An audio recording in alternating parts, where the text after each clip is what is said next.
the salt line.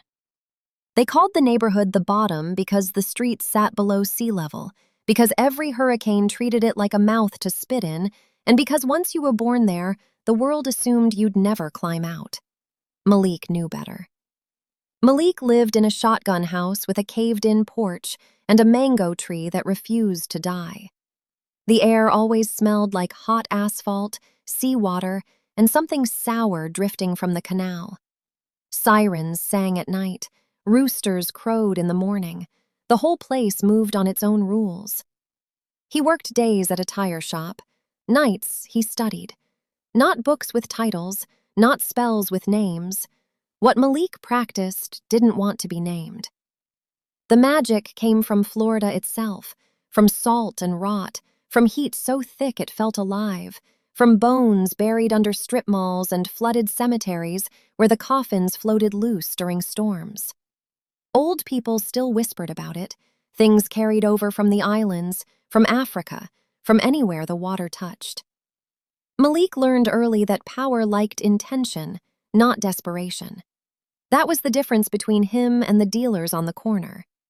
The drug game didn't change overnight. At first, it was small things. A rival stash house flooded for no reason, pipes bursting on dry days. A runner tripped and shattered his ankle right before a big meet. A shipment went missing, found days later crawling with ants that wouldn't die no matter what poison they used. People started talking. They said the Bottom was cursed again. Malik said nothing. He drew lines of salt behind his house and whispered to the canal at night. He fed it coins, blood from his thumb, things that mattered.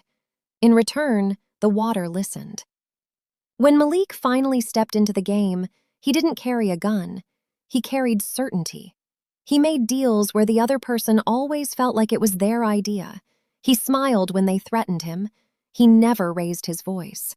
Somehow, anyone who crossed him started dreaming about drowning, lungs full, eyes open, unable to wake. Word spread fast. Not his name, just that something was protecting him. By the time the bigger players noticed, it was too late. Their phones glitched during meetings. Their cars stalled on bridges. One man pulled a knife on Malik and dropped dead of a heart attack before the blade cleared the sheath. Nobody wanted to be the next story. Malik took over quietly. No turf wars, no shootouts, just a slow rearranging of gravity until everything leaned his way. But magic always takes more than it gives. The canal rose higher each month. The mango tree bore fruit out of season, black at the core. Malik's reflection started lagging behind him in mirrors, and sometimes, when he walked alone at night, he heard footsteps that matched his pace but didn't belong to anyone. The Bottom was winning, too. It was feeding. On the night Malik realized he'd gone too far, a storm rolled in without warning. Water poured into the streets like it had been waiting years for permission. He stood on his porch watching the neighborhood flood. He could stop it. He knew how. But the price would be everything he'd built, and himself. Malik stepped back inside and closed the door. Power, after all, had never been about saving anyone.